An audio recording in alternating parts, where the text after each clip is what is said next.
नमस्कार विद्यार्थी मित्रांनो, मी डॉक्टर किशोर बागडे आणि आपण बघत आहात YouTube channel medical admission guidance. या चॅनलद्वारे मेडिकल ॲडमिशन संदर्भात लागणारी सर्व माहिती विद्यार्थी व पालक यांच्या गरजा लक्षात घेऊन वेळोवेळी प्रसारित केली जाते। तर हा चॅनल अजून सबस्क्राइब केलं सबस्क्राइब करा, बेल आयकॉनवर क्लिक करा आणि आपल्या मित्रांना शेअर करा। तर आपण सर्वांनाच माहिती आहे की 8 जुलै रोजी मान्य सर्वोच्च न्यायालयापुढे सर्व पिटिशनची सुनावणी झाली आणि आता त्याच्यानंतर 11 जुलै म्हणजेच उद्या त्याची फेर सुनावणी आहे। तर ह्या सुनावणीमध्ये महत्त्वाचे 3 मुद्दे रिनीट होऊ नये म्हणून आहेत। तर ते कुठले कुठले आहेत? ह्या जे काय माल प्रॅक्टिस झालेली आहे, जी काही कॉपी झालेली आहे, ती त्याच्यामध्ये मुले किती इन्व्हॉल्व आहेत हे मान्य सर्वोच्च न्यायालयाने सांगण्यास सांगितलेले आहे। अजून किती मुले आहेत अलग लक्षात, अजून किती मुलांनी माल प्रॅक्टिस केलेली आहे आणि हे वेगळे करता येतील का? ज्या मुलांनी कॉपी केलेली आहे ते मुलं वेगळे करता येतील का, हे खूप महत्त्वाचा प्रश्न आहे की जेणेकरून रिनीट होऊ नये म्हणून।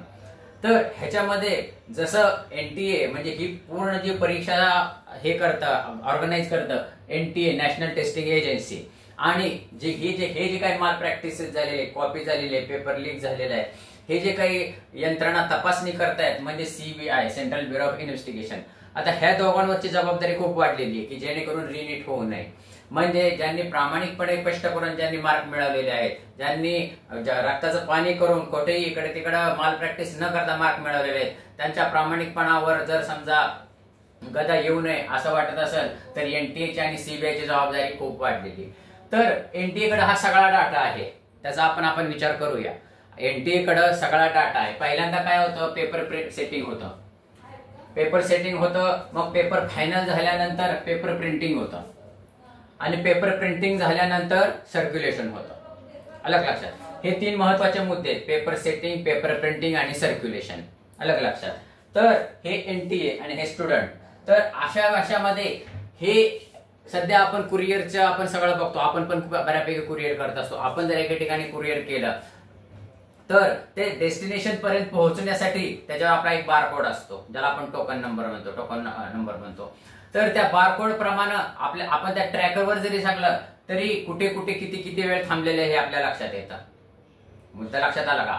आपलं कुरिअर जरी आपण ट्रॅक करायचं म्हटलं तरी कुठे कुठे किती वेळ थांबले हे लक्षात येतं। एनटीएनी सध्या एनटीएची जबाबदारी काय आहे की हा सगळा डाटा त्यांच्याकडे आहे, हा सगळा डाटा अनालाइज करायला पाहिजे। त्यांनी पेपर सेटिंग आणि पेपर प्रिंटिंग ह्याच्यामध्ये काही विशेष प्रॉब्लेम झालेला नाहीये असं आम्हाला वाटतंय। जे काही आपल्या बातम्या येतात print media, social media, YouTube मधून, तर प्रिंटिंग झाल्यानंतर जे सर्क्युलेशन झालं एनटीए कडून नीटच्या प्रश्नपत्रिकेचं प्रिंटिंग झालं आणि प्रिंटिंग नंतर जे काही सर्क्युलेशन झालं त्याच्यामध्येच कुठेतरी घोळ झालेला आहे आणि त्याच्यामध्येच पेपर लीक झालेला आहे असं प्राथमिक दर्शनी तरी प्रिंट मीडिया, सोशल मीडिया ह्याच्यावरून वाटतंय।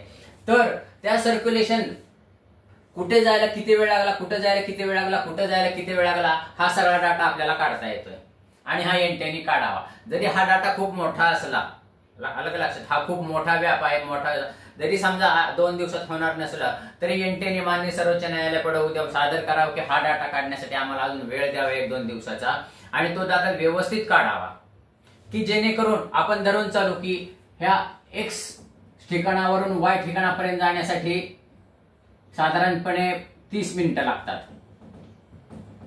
अलग लक्षात, एक्स ठिकाणावरून वाय ठिकाणी पेपर नेण्यासाठी 30 मिनिटं लागतात आणि हे सगळे ऑल रेकॉर्ड असतं आणि कोणी सगळं कॅल्क्युलेशन।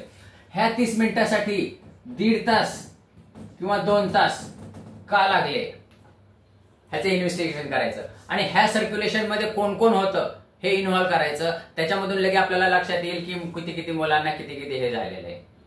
अलग लक्षात, आणि दुसरी गोष्ट मोड ऑफ सर्क्युलेशन पण खूप महत्वाचं आहे की ह्या ज्या काही प्रश्नपत्रिका आहेत त्या कुठल्या मोडने सर्क्युलेट झाल्या।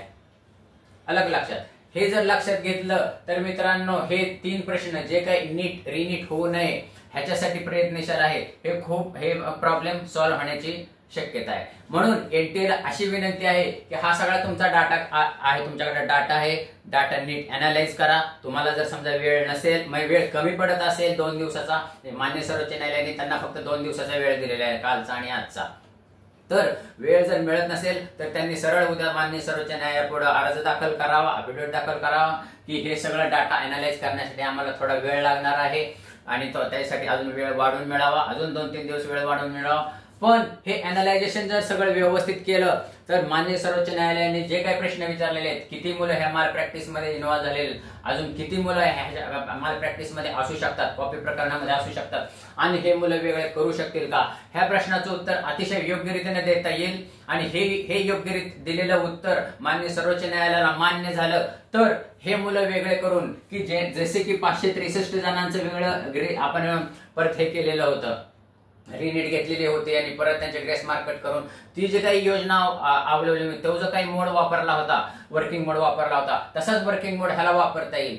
की ज्यांनी काही कॉपी केलेल्या आहेत त्या विद्यार्थ्यांना एनटीएच्या पद्धतीने किंवा गव्हर्नमेंट ऑफ इंडियाच्या पद्धतीने शिक्षा देऊन कशी काही वेगळे करता येतील. आणि बाकीचे ज्यांनी काही प्रामाणिकपणे कष्ट करून मार्क मिळवलेले आहेत, ज्यांनी 2-3 वर्ष रिपीट करून रक्ताचं पाणी करून पालकांनी पण पाण्यासारखा पैसा खर्च करून प्रामाणिकपणे मार्क मिळवलेले, त्यांच्यावर जर अन्याय व्हायचा नसेल तर एनटीएने ही जबाबदारी स्वीकारावी आणि व्यवस्थित केलं. आणि मान्य सर्वोच्च न्यायालयाचं त्यांचं म्हणणं पटलं तर ज्यांनी प्रामाणिकपणे कष्ट केलेले आहेत त्यांच्यावर निश्चितच न्याय व्हायसारखं आहे असं मला वाटतं आणि असं अनेक जणांना पण वाटतं. हेच सांगण्यासाठी तुमच्या पुढे आलो होतो. आणि आता एनटीएची आणि सीबीआयची जबाबदारी खूप वाढलेली आहे आणि त्यांनी ते चोखपणे पार पाडतीलच अशी आपण आशा करू. या अशाच माहितीपूर्ण व्हिडिओसाठी ह्या चॅनलला सबस्क्राईब करा. हा चॅनल मेडिकल ऍडमिशन संपेपर्यंत तुमच्या पाठीशी उभं राहणार आहे. तर ह्या चॅनलला सबस्क्राईब करा, बेल आयकॉनवर क्लिक करा आणि आपल्या मित्रांना शेअर करा. एवढं बोलून आजचा विषय थांबवतो. जय हिंद, जय महाराष्ट्र.